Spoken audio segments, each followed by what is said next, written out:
Witam Was serdecznie, z tej strony Bogdan. W tym filmie pokażę Wam, w jaki sposób połączyć ze sobą dwa łączniki schodowe, aby można było z dwóch różnych miejsc, na przykład z dwóch końców długiego korytarza albo z parteru i pierwszego piętra, uruchamiać dwie lampy. Jedną na pierwszym piętrze, drugą na parterze. I teraz to połączenie, które tutaj widzicie, jest często stosowane i sporo osób pyta o to, w jaki sposób to wszystko połączyć. Wariantów połączenia łączników schodowych jest przynajmniej kilka. Zatem ten jest też dosyć popularny, szczególnie na długich korytarzach, czy też na przykład na klatkach schodowych. I teraz, jeżeli chcielibyśmy takie połączenie wykonać, to oczywiście możecie spojrzeć, jak to wygląda, ale ja postaram się to dokładnie omówić. Przewód ochronny zawsze musi być połączony z każdym odbiornikiem, więc w pierwszej puszce instalacyjnej tutaj przychodzi sobie tutaj przewód ochronny i jest łączony za pomocą złączki z przewodem ochronnym do odbiornika. Dalej jest połączony przewód ochronny do drugiej puszki instalacyjnej i następnie za pomocą złączki bezpośrednio do odbiornika. Przewód ochronny nie bierze udziału w połączeniu łączników schodowych. Przewód neutralny dokładnie ta sama sytuacja. Jest włączony do złączki w puszce instalacyjnej.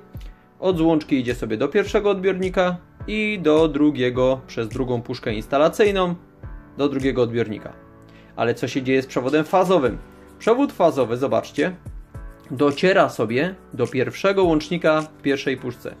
I tutaj następuje taka zabawa, czyli wchodzi przewód fazowy, a wychodzą dwa przewody.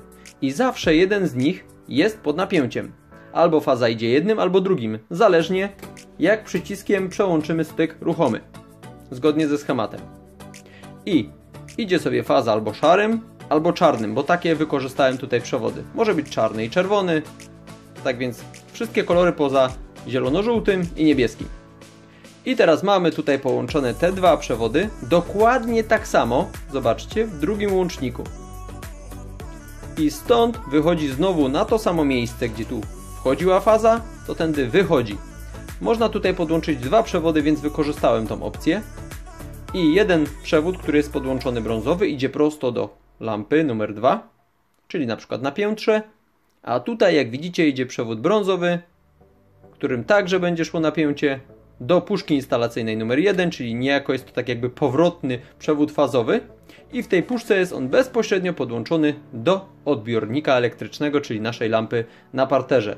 W związku z czym, jak łatwo zauważyliście, mamy tutaj 3 żyły do pierwszej puszki instalacyjnej. Z pierwszej puszki instalacyjnej do drugiej puszki instalacyjnej mamy 5 żył.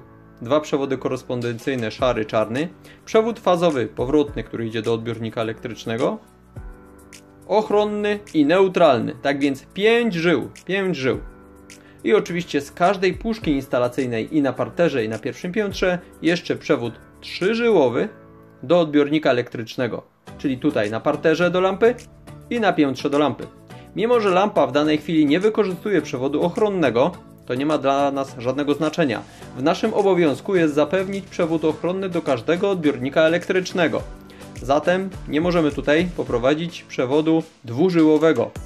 Zawsze prowadzimy przewód 3-żyłowy. Tak jak widzicie. Tak więc myślę, że bardzo czytelnie Wam to pokazałem. Teraz przetestujemy, jak to działa. Ten układ jest dosyć często spotykany na klatkach schodowych, gdzie nie chcemy tylko jednej lampy na półpiętrze, ale chcemy mieć właśnie na parterze i na pierwszym piętrze, żeby lepiej rozjaśnić całą klatkę schodową lub też na przykład długi korytarz, czy też przedsionek, albo nawet i duży salon lub inne pomieszczenie, czy to biurowe, czy to może nawet i małe, magazynowe lub też garażowe. Oczywiście łączniki schodowe możemy także wykorzystać na przykład w sypialniach, czyli możemy jeden łącznik mieć przy drzwiach, jak wchodzimy do sypialni, a drugi przy łóżku. I bez problemu z jednego i z drugiego miejsca w każdej chwili możemy włączyć lub wyłączyć oświetlenie. Spójrzcie, na parterze ktoś przychodzi do domu i na parterze włącza sobie oświetlenie, lampki nam świecą, klatka schodowa dobrze oświetlona. Wchodzimy półpiętro, piętro i na piętrze wyłączamy oświetlenie.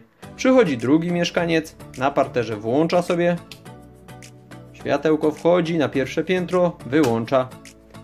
Rano wstają domownicy u góry i z góry mogą sobie uruchomić oświetlenie, schodzą sobie w dół wyłączyć. Tak więc niezależnie, zobaczcie, zawsze można sobie tu sterować. Nigdy nie ma sytuacji takiej, że na przykład włączamy, a tu nie świeci. Włączamy i nie świeci z jednej i z drugiej strony. Zawsze, jak widzicie, nieważne jak byśmy zrobili, następną pozycją dowolnego z tych łączników jest albo uruchomienie, albo rozłączenie układu schodowego.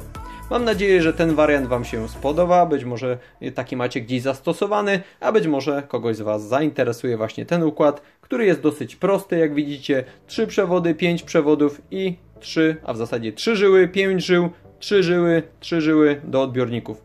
Tak więc myślę, że wszystko jest jasne. Dziękuję Wam za uwagę, trzymajcie się, pozdrawiam, cześć Wam, tu jeszcze schemat.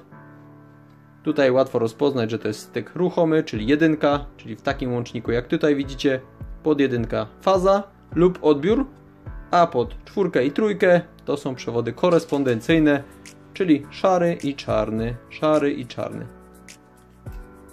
Dziękuję Wam za uwagę, do zobaczenia w kolejnym filmie, zapraszam Was do polubienia filmu, jeżeli Wam się oczywiście nie podobało, dajcie łapkę w dół, skomentujcie i zapraszam też oczywiście do subskrypcji kanału Forum Wiedzy. Cześć!